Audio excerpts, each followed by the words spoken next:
Bonjour à tous et bienvenue sur boursicoté.com pour cette nouvelle analyse technique Forex, matières premières et Bitcoin avec une paire de devises euro-dollar qui a donc bien enfoncé ici la zone des 1,0930.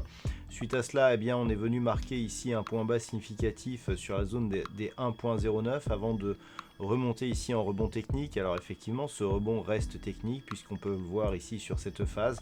Les cours reviennent ici sur la moyenne mobile 20 exponentielle qui agit immédiatement en tant que résistance. Donc on est toujours ici dans une perspective plutôt baissière de poursuite du mouvement en direction d'ici des 1.0835. Et puis sur le câble, hier je vous indiquais que l'on pouvait revenir ici sur la zone des 1.23 et que si l'on cassait ici cette zone des 1.23, on pouvait avoir une dynamique neutre sur la tendance moyen-long terme, donc entre 1,2560 et 1,20. C'est ce qui semblerait arriver, puisque après un test ici initial, les cours semblent confirmer ici cette rupture avec donc un rebond technique et un retour ici sous cette zone des 1,23. Donc il n'y a plus de dynamique de rebond tel que nous pouvions le voir ici suite à cette dynamique baissière de test ici la zone des 1.20 qui est une zone majeure.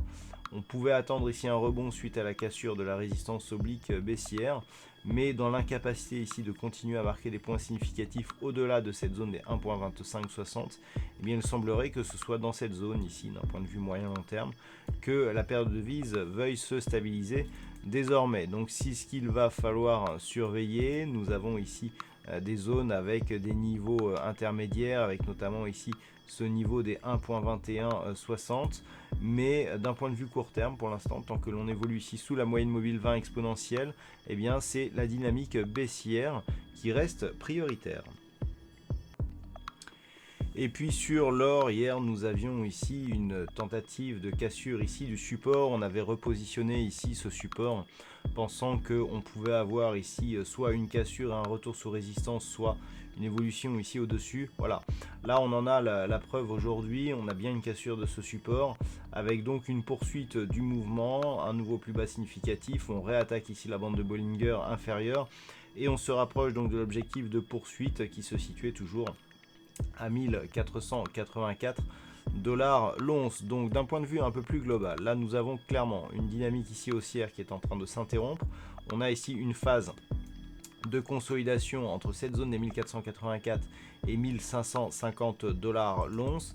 Si on se rapproche un petit peu, on peut se rendre compte ici qu'on a quelque chose qui ressemble de près ou de loin à une épaule tête-épaule. Elle n'est pas très régulière, il n'y a pas encore assez de différence entre l'amplitude de la tête et des épaules pour vraiment valider une configuration, mais la régularité de celle-ci d'un point de vue moyen terme laisse à penser qu'on peut avoir ici une configuration de retournement sur cette dynamique, et notamment si on casse ici cette zone des 1484, on aura donc un double signal, à savoir ici la cassure du support oblique qui guidait la tendance jusque là, et la cassure ici de cette zone des 1484.30 qui est une zone de support majeure. Et si celle-ci cède, on aura dans ce cas-là un signal de retournement qui sera confirmé à deux niveaux. Si tel était le cas, comme nous avons pu le voir, le prochain objectif moyen terme de cette dynamique serait un retour possible ici sur la zone des 1438 $ l'once. Et puis sur le WTI, nous sommes toujours ici dans une perspective de retour ici sur une zone d'évolution telle qu'elle était avant que l'on teste ici la résistance oblique et avant qu'il y ait des tensions géopolitiques en Arabie Saoudite. Donc on est ici revenu ici dans cette zone. Malgré tout, on voit bien ici qu'on a eu une attaque de la résistance donc qui définissait ici une tendance court terme. On a eu en plus un nouveau point haut significatif ici par rapport à celui-là. Donc même si la dynamique ici semble perdue dans le sens retournement majeur et donc accélération possible, puisqu'après avoir testé ici la résistance en tant que support, on a cassé celle-ci, on est au moins dans une neutralisation, et une neutralisation qui intervient entre cette zone donc des 51 $ le baril qui a été testé ici à deux reprises, et d'un point de vue moyen terme avec cette zone ici des 66,50 $ le baril. Alors si on s'écarte un petit peu, on peut constater que cette zone ici, elle était déjà une zone de neutralité, puisque on a ici un range plus large de tendance moyen-long terme qui définit ici ces deux précédents points de zone de significatif. Vous voyez qu'ici la zone des 42,50, eh bien, elle n'a plus été cassée depuis l'année 2016 et que la zone ici des 75, eh bien, c'est aussi une zone historique. Donc là, on est entre deux niveaux importants dans un range, si vous voulez, qui se situe à l'intérieur même de ce range moyen-long terme. Donc autant dire que c'est relativement neutre là d'un point de vue moyen terme. Il faut vraiment aller dans les petites unités de temps pour pouvoir définir des tendances, et même là, eh bien, on se rend compte qu'il n'y a pas grand chose à faire actuellement à part à attendre qu'un niveau soit cassé. Malgré tout, tant que les cours ici évoluent au-delà des 53,90 voire même 54 ici dollars le baril, on privilégiera plutôt une dynamique haussière. Et puis enfin au niveau du Bitcoin, eh bien, on est toujours ici sur un mouvement baissier. On peut voir ici que la dynamique de consolidation qui avait une probabilité de sortie plutôt haussière a été invalidée, que l'on a cassé ici la zone des 8935 dollars pour un Bitcoin. Donc on est ici sur une poursuite de consolidation, donc mouvement baissier court terme. D'un point de vue un peu plus long terme, on voit ici que par rapport à la dynamique, on teste ici le retracement à 61,8% de Fibonacci, et on voit surtout que depuis 3 ou 4 jours, eh bien, ce retracement fait vraiment obstacle à la poursuite du mouvement baissier. Donc on est toujours ici dans cette phase de consolidation.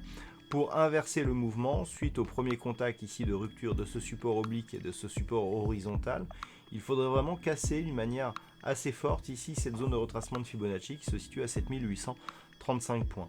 Donc pour l'instant ce n'est pas le cas, il reste un petit espoir de repartir sur un mouvement haussier, mais avec la cassure ici de ces deux zones, eh bien l'espoir s'est fortement réduit. Malgré tout, si les cours rebondissent ici et réintègrent, on pourra revenir sur une dynamique haussière. Par contre, en cas de rupture ici des 7835, la perspective deviendrait beaucoup plus baissière, puisque en cassant ici le retracement des 61,8% de Fibonacci, eh bien on a une probabilité qui augmente fortement d'avoir un retour donc sur un retracement total, ce qui nous donnerait potentiellement un possible retour ici sur la zone des 4120 dollars pour un Bitcoin. Certes, nous avons ici la zone des 5790 qui est une zone majeure sur le Bitcoin qui fait obstacle, mais d'un point de vue signal moyen terme, ce sera un signal très négatif qu'une cassure ici de cette zone des 7835 dollars. Voilà donc ce que l'on peut dire sur cette analyse technique Forex, matières premières et Bitcoin. Passez une bonne soirée, de bons trades. On se retrouve dès la semaine prochaine. Passez un bon week-end donc pour d'autres analyses techniques toujours sur le site boursicoté.com.